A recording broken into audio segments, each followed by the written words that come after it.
Estamos de volta, segundo bloco do Antenados na Geral, continuando a nossa série de grandes mulheres da Bíblia. Estamos falando sobre Maria, mãe de Jesus.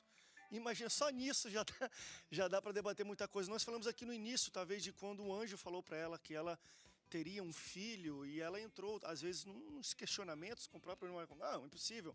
Existe uma crise, claro, ela não tinha a presciência de tudo aquilo. Nós falamos um pouco de revelação progressiva. Pastor Alessandro, e parece que isso não é só nesse momento. Moleza ser mãe de Jesus. Eu acho que em tempos ela se pensava, mas é meu filho, até que ponto é meu filho que eu educo, até que ponto estou falando de Jesus, o Salvador do universo que vai morrer para os nossos pecados. Eu acho que ela nem tinha entendimento que isso aconteceria com o próprio Jesus, não sei. O André, eu gostaria de destacar um ponto que foi colocado pelo padre, muito interessante, que eu acho que é o importante. Se nós procurarmos no personagem Maria, nós vamos encontrar muitas qualidades, mas nenhuma dessas qualidades determinou a escolha do Senhor. Ela é agraciada, graça é favor imerecido. Então o Senhor a escolheu, e olha que existia uma expectativa nas mulheres de Deus, quem seria a que seria escolhida para gerar o Salvador. Por isso que quando uma mulher se encontrava estéril, fora toda a pressão e a realidade daquela sociedade, era uma mulher realmente tida como amaldiçoada por Deus. Porque o sonho das mulheres de Israel, quem sabe, será que sou eu que vou gerar o Salvador, essa promessa? Então Maria, ela tem muitas qualidades que servem como padrão e exemplo para a nossa vida, né? Para as mulheres, para o testemunho, como já foi dito aqui, a disponibilidade dela de obedecer, de aceitar o chamado, mesmo não entendendo na sua plenitude, porque essa revelação foi gradativa. E essa revelação do chamado chega a momentos, não só aconteceu na vida dela, mas acontece nas nossas vidas também, que é um choque da nossa humanidade com a grandeza do chamado. Então, crises ela viveu, a gente vai tratar disso aqui, mas deixando bem claro, André, que nenhum das qualidades de Maria foi determinante para que o Senhor a escolhesse. Isso foi senão graça. Não seria a graça Justamente. que nós estamos falando.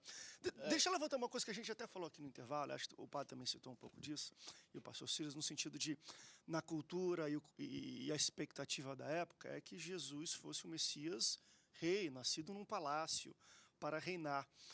E daqui a pouco uma moça simples, jovem, talvez, não sei se sem tantos recursos, se a gente pudesse também falar um pouco mais sobre a vida pessoal e posses, talvez, das suas famílias, vem um anjo e fala que ela teria o Salvador.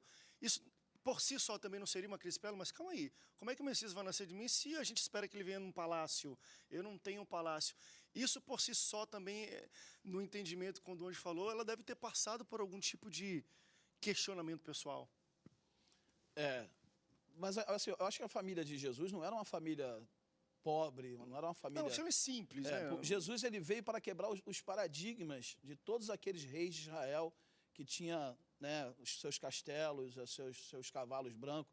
Jesus, ele primeiro nasce numa manjedoura, que eu acho que é o lugar mais humilde que alguém pode nascer, não tinha lugar para a família de Maria, de José poder repousar, eles foram para um estábulo, e ele nasce numa manjedoura. Então, ali, desde o nascimento de Jesus, começa a mostrar que ele veio com uma outra vertente, ele veio com uma outra visão, mostrando que o reino dele não se daria pela arma, pela força, mas pelo amor, pelo perdão, pela compreensão. Daí ele também escolheu Maria, que uma das características de Maria também era a sua humildade, como serva de Deus, e também por ela pertencer à genealogia piedosa, ela veio dentro de uma profecia, que deveria ser daquela genealogia, e Maria pertencia àquela herança genealógica de Cristo. E eu vejo que esse aspecto realmente do Messias, ela começa a entender que a visão que Deus deu não era mais uma visão de um Davi para lutar, para guerrear e para libertar contra os filisteus, contra os inimigos de Israel. E naquela época, Israel estava subjugado a Roma, Roma era o governo mundial. E aí Maria, ela toma uma direção em relação a Jesus Cristo, que eu acho engraçado, que em determinado momento ela tem conflitos de maternidade. Porque quando, aos 12 anos, Jesus Cristo, quando o povo vai a Jerusalém, e eles voltam, né, da peregrinação a Jerusalém, e Jesus ficou no templo debatendo com os mestres da lei, debatendo acerca da palavra, e Maria volta como uma mãe preocupada a ponto de chamar a atenção de Jesus Cristo e dizer, olha, menino, como é que tu fizeste isso? Deixasse os nossos pais Sumiu. preocupados, sumiu. E aí Jesus, com 12 anos, numa autoridade, talvez ele não sendo mal criado para com a mãe, mas falando para ela, olha, mulher, que tenho eu contigo? Eu não vim senão para fazer a vontade do meu pai. Mas que pai que ele estava falando? De José? Não, ele estava falando de Deus. Então, na tradução do Novo Testamento, da linguagem de hoje, na versão mais simplista, diz que essa tradução seria assim: fica tranquila que eu sei o que eu estou fazendo. Fica tranquila que eu tenho certeza daquilo que eu estou fazendo. Porque em determinado momento Maria queria tratar Jesus como um filho dela mesmo. Um filho, claro que era filho dela, mas não dela tomar aquela posse, não de ela direcionar. Ele tinha um outro projeto. Não que ele não a resguardasse, não a honrou como mãe. Ele a honrou como mãe até na cruz, quando ele entregou ela a João e disse, mulher, eis aí teu filho, filho, eis aí tua mãe. Então, tanto Jesus foi um exemplo de filho para com ela, como ela foi um exemplo de mãe para com Jesus. Mas isso adiciona um pouco aquilo que eu falei. Até que momento, na educação, no crescimento, se é que eu posso falar de Jesus, ela se deparava com situações assim.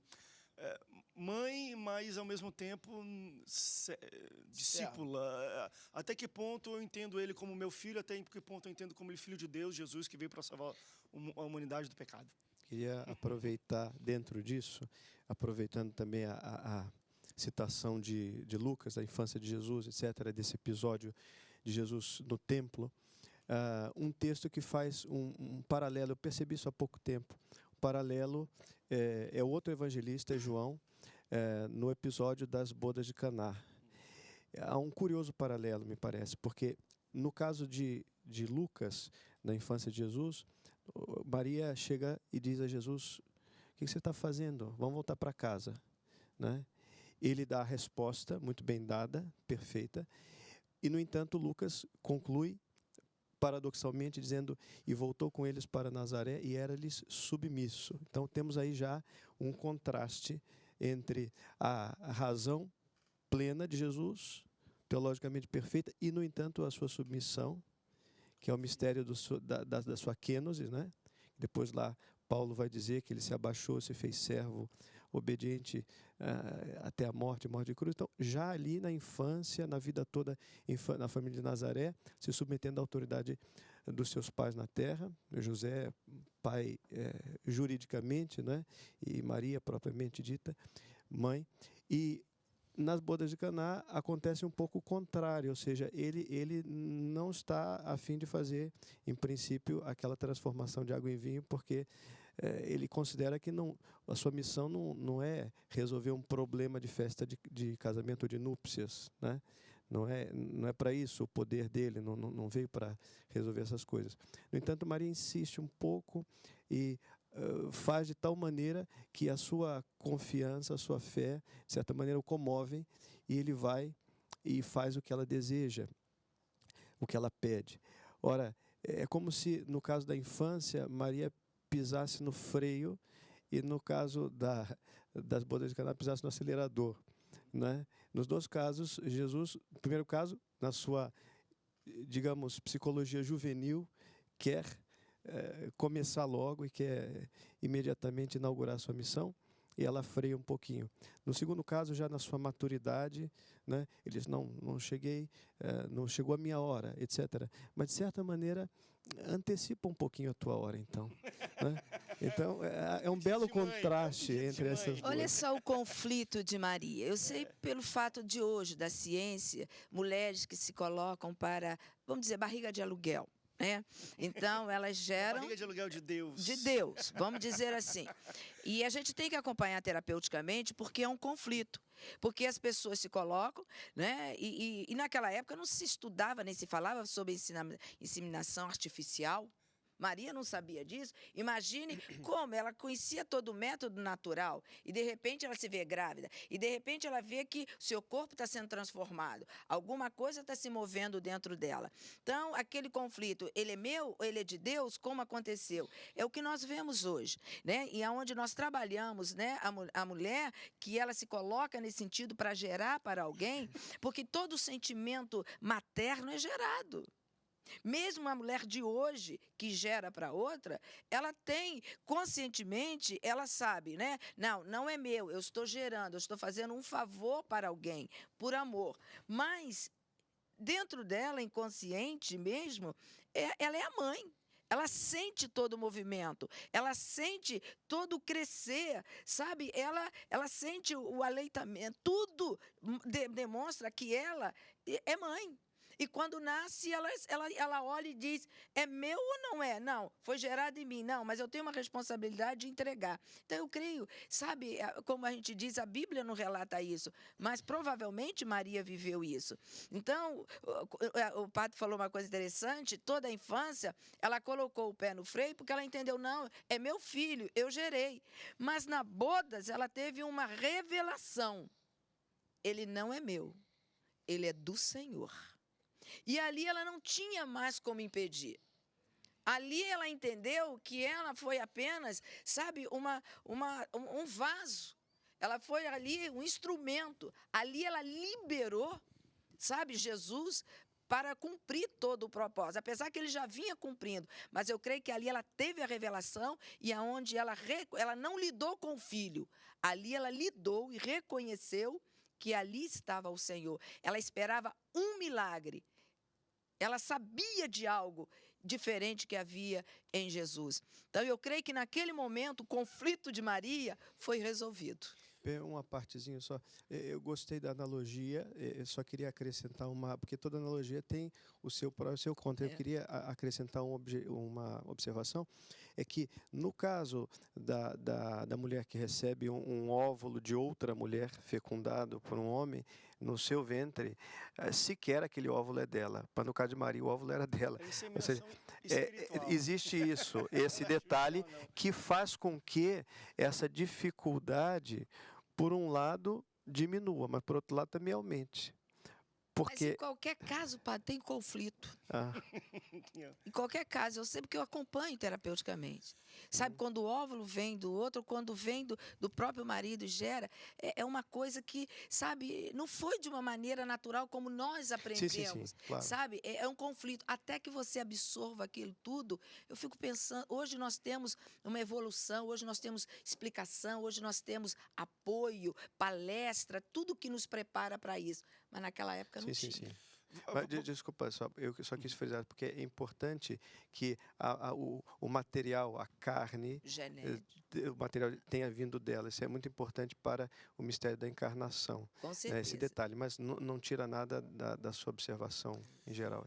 Vamos puxar um rápido break, depois eu vou voltar nisso e acho que nesse terceiro bloco a gente vai tocar em alguns pensamentos antagônicos, talvez, entre os evangélicos e o pensamento católico. Mas uma coisa que eu acho muito interessante de conversar até com pessoas que têm dúvidas quando se cita o termo Virgem Maria, porque nós entendemos que ela era virgem até a concepção de Jesus. Depois ela casou, coabitou com José.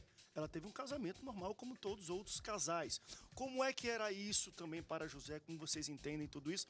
E claro, a imagem de Maria, nós falamos um pouco aqui que nem nas bodas de Caná, ela pediu para Jesus, então por que foi ela? Se tira talvez daí alguns pensamentos que ela pode pedir para Jesus ou rogar por alguma coisa. Qual é o entendimento dos evangélicos, de católicos, que diferencia? E como nós evangélicos devemos tratar também com todo esse tipo de situação? Eu tenho uma preocupação muito grande, eu sempre cito aqui, de às vezes a gente quer distanciar muito de talvez alguns pensamentos que somos contrários e não damos a honra necessária que Maria tem e é citado na Bíblia. Vamos para o intervalo. Daqui a pouco a gente volta. Não sai daí, antenados. Volta já.